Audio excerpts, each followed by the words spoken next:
2008. 2008 is a great example, and then the comeback in 2009. Like, if you want to look at it, like, there's all kinds of stuff. I mean, in what happened in that time frame was unbelievable as far as the amount of stuff going on. Obviously, the stuff with his ex-wife and all that sort of thing, and he was still winning at an incredible rate. At an incredible rate for the number of times teeing it up. I mean, that 2009, he had the 17 times that he teed it up, 6 wins, 3 second places. So, I mean, he was better. He was a top 2 in over 50% of the times that he teed it up in 2009. So I don't know where to turn, except for it's a combination of his mind is shot, but his confidence is even worse. That's the only thing I can think of. I mean, he has a total, I'm going to use the Y word, he has a total game yip going on right now. He has total golf yips right now. He doesn't know where the ball is going off the tee. It's going left, it's going right, it's certainly not going down the middle. And he has no idea as he's making that swing where that ball is going. And that is for anybody that's ever teed it up before, you've had that feeling, and you do not like play well ever when that happens. It's just when you don't know where the ball is going, it's going to get worse and worse and worse every time you swing at it. And that seems to be what's happening here. It's just he cannot do the thing, like, he can't do the things even remotely close to what he used to be able to do. And the reason he used to be able to do it was all confidence. He was so good at, he would play poorly for 9 holes, or he'd have a bad stretch or whatever, and he'd get mad at himself, and they're like, uh-oh, Tiger's getting mad. And then you'd watch him turn that into just an incredible second 9, or whatever the case was, or he'd rattle off 3 or 4 birdies in a row. He'd get hot, and he'd get hot under the collar, and then he'd get hot on the course. Now it's like he's just mad at himself all the time because he has no clue how to get this back, and it's because he needs his confidence back. It's not something he's going to be able to get out of his swing. There isn't a swing coach in the world that can train you to make a pass at it if your confidence isn't there. There's just no way. So all that being said, I can't see Tiger. I just can't see Tiger being relevant, really.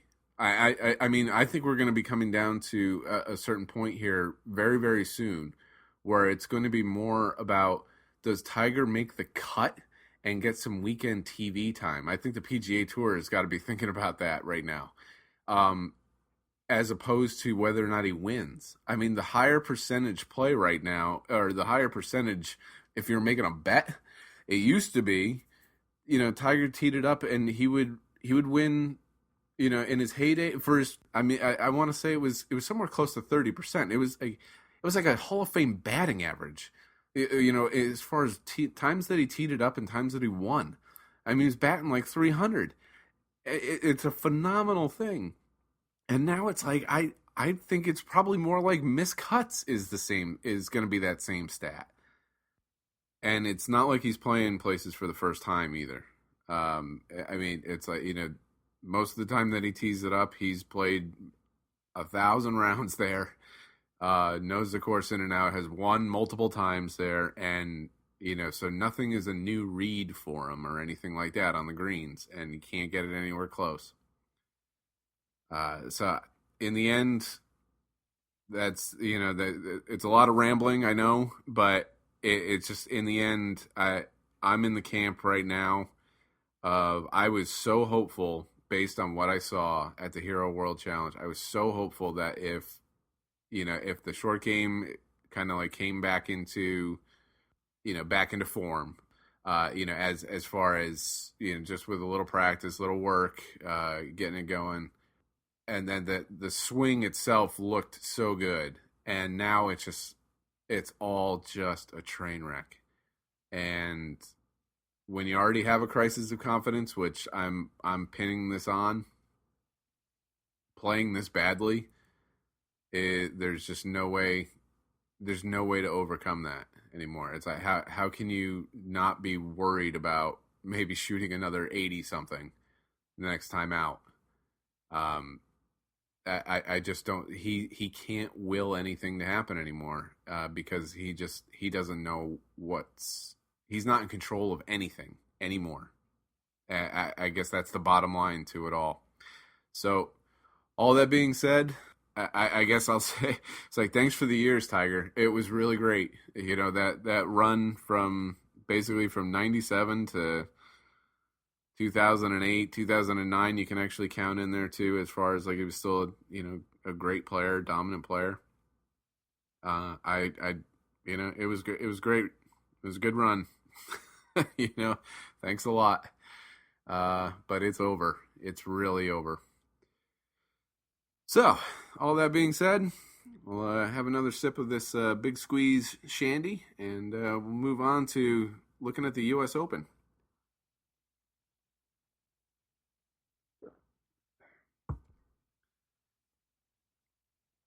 So, the U.S. Open this year, this is going to be a tough one. I'm not going to focus really on the players so much because right now it's actually it's the course that we're all kind of curious about. Chambers Bay in the Tacoma area of Washington, Pacific Northwest. It's a 18-hole public course, very links style. It looks great. The photos of it, it looks phenomenal. It reminds me a lot of something like a Whistling Straits, as far as just visually. Probably doesn't have 1,400 bunkers on it, but the course is really going to be, I think, the kind of the pivotal figure in the whole thing.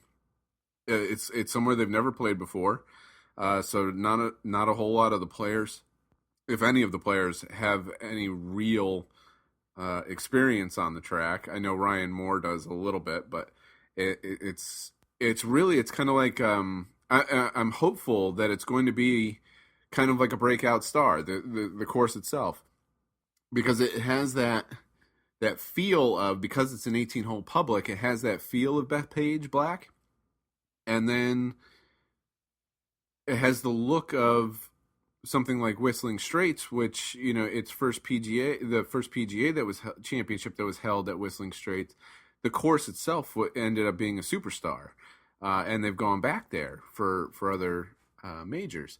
So, like that's the hope here. But as far as looking at the players, it's tough to really say. Does somebody who maybe a European, are they at an advantage for this U.S. Open because of the layout being so?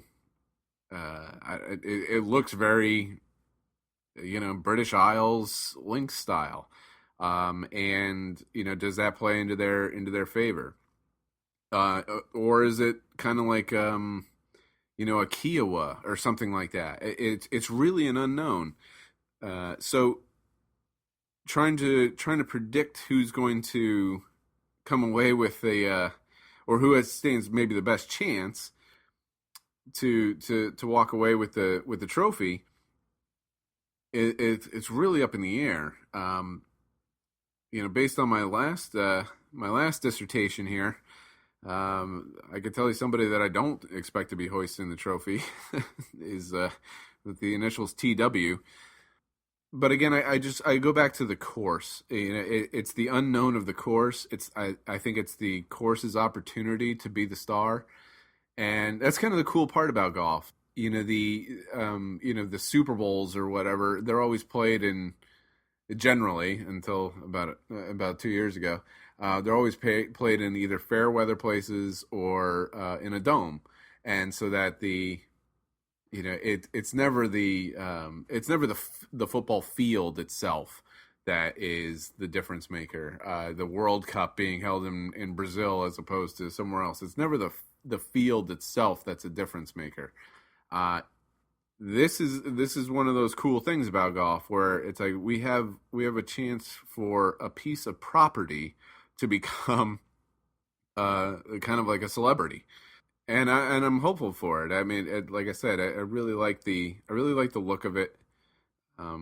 But I'm in that camp with, I'm assuming most people that just have no idea what to expect out of this golf course. There's zero history for it, and so zero precedent as to what to expect out of players. Like, is it going to favor somebody's eye over somebody else's, or or their shot shape, or what have you?